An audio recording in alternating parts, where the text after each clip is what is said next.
Ever since Hurricane Katrina hit, people have been talking about how the levees surrounding New Orleans failed to protect the city. Well, that's something Popular Science magazine contributor Michael Behar wrote about recently in an article about what would happen during a Category 5 hurricane, and he joins us now to talk about some of the scenarios. Michael, welcome.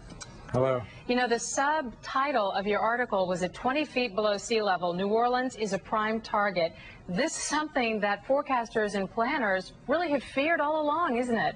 It's absolutely something that they feared all along, and they had mapped out exactly where the water would go, exactly how it would happen, and they had been designing a levee system, building it actually in the process of doing upgrades to the Category 3 levee system that was around the city to actually protect the city from exactly what you're seeing happening and what you've seen happen in the past week. Okay, let's back up a little bit more. So the levee system could protect from a Category 3, they thought. Talk us about how the levees failed with Katrina. Well, sort of. The Category 3 system that they were upgrading and working on when the funds were cut for it was a system that was going to take the levees, which were earthen levees, which are made of basically dirt, and they were going to reinforce those levees. So what you had when the storm came in is you had levees made of dirt. So think of a sandcastle on the beach. Once it gets wet, it crumbles, and it crumbles faster and faster and faster. And they were really trying to upgrade from that. So the water, in a sense, had overtopped, which was predicted under some of these scenarios, and then it sort of ate away at the levee from the inside out, like from the city side in, I guess. Exactly what happened. And that was something that they were working to protect against, but unfortunately the funds to do that were diverted for other things like a war in Iraq. And how far away would that sort of scenario be, that sort of advanced levee system? What sort of money are we talking about? How advanced would this have been? Well, this actually was a multi-million-dollar project that was almost completed, the Category 3 levee system.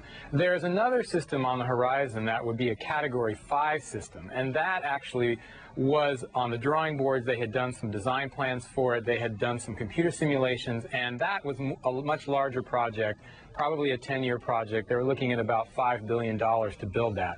But certainly $5 billion is nothing compared to what it's going to cost to rebuild the city. Yeah, and of course we'll never know for sure whether even an advanced levee system would have protected from Katrina.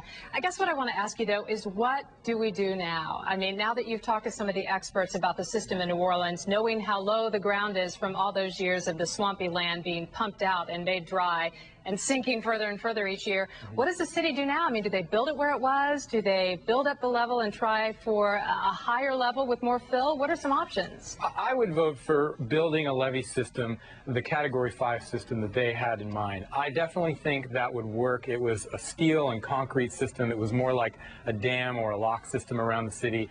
You just can't not rebuild the city. If California got hit by an earthquake, you wouldn't just leave San Francisco in rubble and move somewhere else just because another earthquake might strike.